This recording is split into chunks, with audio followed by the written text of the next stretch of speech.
Hi hello welcome back to my channel అండి. ఈరోజు వచ్చేసి వెజిటేబుల్తో పచ్చడి అనమాట. రోటి పచ్చడి వెజిటేబుల్తో పచ్చడి చేసుకుంటారు కదా, ఓన్లీ వెజిటేబుల్స్ వేసి అనమాట. చాలా బాగుంటుంది, చాలా టేస్టీగా సూపర్గా ఉంటుంది అనమాట. దానికి కావాల్సిన ఐటమ్స్ ఏవో చూసేద్దాం మరి వీడియోలోకి వెళ్ళేసి. ఫస్ట్ వచ్చేసి మట్టెక్కాయలు, అదే గోర్చుకుని అంటారు కదా కొంతమంది, అవి పచ్చిమిర్చి ఒక 10-15 పచ్చిమిర్చి అన్నమాట. ఇది బీరకాయ, హాఫ్ బీరకాయ అనమాట. 2 టమోటాలు ఇంకా పచ్చివైతే టేస్ట్ బాగుంటుంది. కొత్తిమీర, కరివేపాకు, అదే బెండకాయలు, వెల్లుల్లి 15 రెబ్బలు, ఒక పెద్ద ఉల్లిపాయ, కొద్దిగా చింతపండు, దొండకాయలు. ఇవి మనకు కావాల్సిన ఐటమ్స్ అండి. వంకాయలు కూడా ఉన్నాయి. వంకాయలు కట్ చేసి పక్కన పెడితే నల్లగా అయిపోతాయని చెప్పేసి నేను కట్ చేసుకొని ఒక వంకాయ అనమాట, పెద్ద వంకాయ. వాటర్లో కొద్దిగా సాల్ట్ వేసి వాటర్లో వేసేస్తాను, అప్పుడు కలర్ చేంజ్ అవ్వకుండా ఉంటాయి అన్నమాట. ఇప్పుడు ఒక కళాయి తీసుకొని అందులో వచ్చేసి 1 టేబుల్ స్పూన్ ఆయిల్ వేసి, కొద్దిగా జీలకర్ర కొద్దిగా వేగిన తర్వాత మనం ముందే కట్ చేసి పెట్టుకున్నాం కదా వంకాయ ముక్కలు, ఆ వంకాయ ముక్కలన్నీ ఇందులో వేసుకోవాలన్నమాట. ఇవి కొద్దిగా లేటుగా ఉడుకుతాయి కదా, సో అందుకోసం ఇవి ఫస్ట్ వేసేసుకొని ఒక 3 or 4 minutes ఆయిల్లోనే మగ్గనిస్తే కొద్దిగా మగ్గిపోతాయి త్వరగా. అవి మగ్గిన తర్వాత ముందుగా కట్ చేసి పెట్టుకున్న దొండకాయలు, బెండకాయలు ఇవన్నీ వేసేసుకొని, ఇవి కూడా కొద్దిగా బీరకాయ ముక్కలు, బీరకాయలో వాటర్ ఉంటుంది కాబట్టి మళ్ళీ మనం ఇందులో వాటర్ యాడ్ చేయాల్సిన అవసరం లేదు.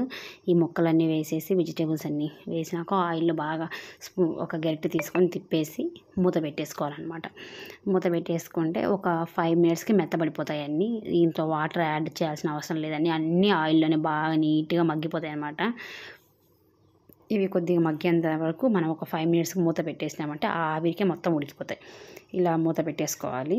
మూత తీసేసిన తర్వాత ఒక 5 minutesకి చూసారా వాటర్ అన్నీ అందులోనే వచ్చేసాయి కాబట్టి మనం ఏమి యాడ్ చేయాల్సిన అవసరం లేదు. బాగా మగ్గాయి కూడా, అప్పుడే తెలుస్తుంది కదా జిగురు, బెండకాయలో జిగురు, వంకాయలు కూడా బాగా మెత్తపడిపోయాయి. సో ఇలా వేపుకున్న తర్వాత ఇవి వేగినాయని కన్ఫర్మ్ అయినాక ఇప్పుడు అందులో వచ్చేసి ముందుగా కట్ చేసి పెట్టుకున్నాం కదా 15 పచ్చిమిర్చి, ఆ పచ్చిమిర్చి ఇంకా ఇప్పుడు ఇందులోనే టమోటాలు, కొత్తిమీర, కరివేపాకు అన్నీ ఇప్పుడు యాడ్ చేసుకోవాలి. ముందు వాటితోనే యాడ్ చేసుకోవచ్చు, ఏమంటే అవి కొద్దిగా ఇవే ఆయిల్లో మగ్గాలి కదా, అందుకోసం అవి వేసిన తర్వాత ఈ వెజిటేబుల్స్ వేస్తే టమోటాలు, పచ్చిమిరకాయ తొందరగా ఉడికిపోతాయి అన్నమాట. చింతపండు నేను వాటర్లో నానబెట్టుకుని అది కూడా ఆయిల్లోనే మగ్గనిస్తున్నాను, వేయించుకుంటున్నాను. వాటర్లో నానబెట్టి అది చట్నీలో వేయట్లేదు.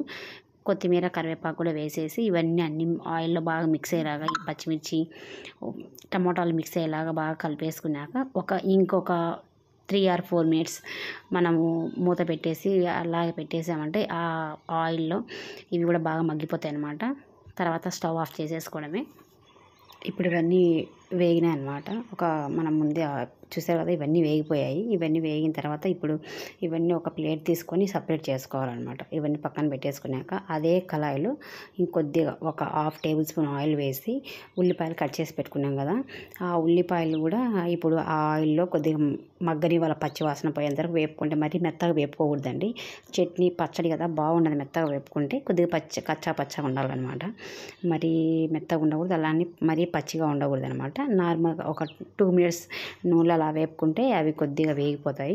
వేగిన తర్వాత స్టవ్ ఆఫ్ చేసేసుకోవడమే. చూసారు కదా అప్పుడే లైట్గా అలా వేగిన తర్వాత ఉల్లిపాయలు తీసి పక్కన స్టవ్ ఆఫ్ చేసుకొని పక్కన పెట్టుకోవడమే. ఇప్పుడు ముందుగానే మనం అన్నీ వేపుకున్నాం కదా వెజిటేబుల్స్, అందులో ఈ గోరుచిక్కుడు ఇవి నూనెలో ఏగవన్నమాట. అందుకోసం ఒక విజిల్ అనమాట, కొద్దిగా ఒక విజిల్ గోరుచిక్కుడు వేసుకొని అవి కూడా వాటిలో కలిపేసుకున్న తర్వాత ఇప్పుడు మిక్సీ జార్ తీసుకొని మనం ముందే అన్ని వెజిటేబుల్స్ అన్నీ నూనెలో బాగా వేగాయి కాబట్టి ఈ అన్నీ మొత్తం టమోటాలు, ఉల్లిపాయలు అన్నీ ఏం సపరేట్ చేయాల్సిన అవసరం లేదు, అన్నీ వేసేసుకొని కొద్దిగా నేను రాళ్ళు ఉప్పు వేసుకుంటాను అనమాట, 1 టేబుల్ స్పూను. మీరు చూసి సాల్ట్ వేసుకోండి. ఇలా వేసుకొని మిక్సీ పట్టేసుకోవడమే అనమాట. మిక్సీ పట్టుకున్న తర్వాత అలా కచ్చా పచ్చాగా పట్టుకోవాలండి. రోలు ఉంటే రోలు దంచుకుంటే చాలా బాగుంటుంది. రోటి టేస్ట్ రోటికి, ఇంకా మిక్సీ ఉంది కాబట్టి మిక్సీ టేస్ట్ మిక్సీలోకి వస్తుంది అంతే. సో వెల్లుల్లి రెబ్బలు వేసుకొని అవి కూడా కొద్దిగా మిక్స్ చేసుకోవాలి. నేను ఉల్లిపాయలు అయితే మిక్సీకి వేయట్లేదండి, ఇవి డైరెక్ట్గా పచ్చళ్ళలోనే కలుపుకుంటాం అనమాట. మేము మిక్సీకి వేస్తే మరీ మెత్తగా అయిపోతాయి, అసలు తినేదానికి అందులో ఉల్లిపాయ ఉందా లేదని కూడా తెలియదు అనమాట. సో అందుకోసం అనేసి పచ్చడి అంతా గిన్నెలోకి తీసేసుకున్నాక ఈ ఉల్లిపాయలు అంతా గిన్నెలో వేసుకొని కలుపుకోవడమే అనమాట.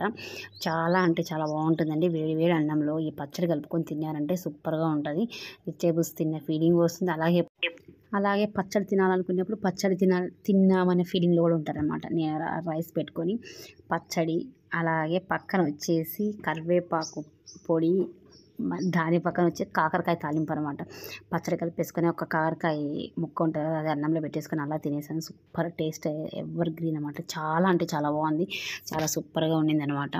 అవి మనం తినేటప్పుడు బెండకాయలు, దొండకాయలు అన్నీ నోటికి తగులుతూ ఉన్నాయి అనమాట. చాలా అంటే చాలా బాగుందండి. ఒకసారి ట్రై చేయండి. ఇట్లాంటి సింపుల్ పచ్చళ్ళు టైం లేనప్పుడు ఫాస్ట్గా చేసుకొని తినేదానికి కూడా టేస్ట్ బాగుంటాయి అన్నమాట. మనము పూర్వీకుల పచ్చడి మర్చిపోకూడదు కదా. సో అందుకోసం నేనైతే మీకు చెప్తూనే వీడియోలో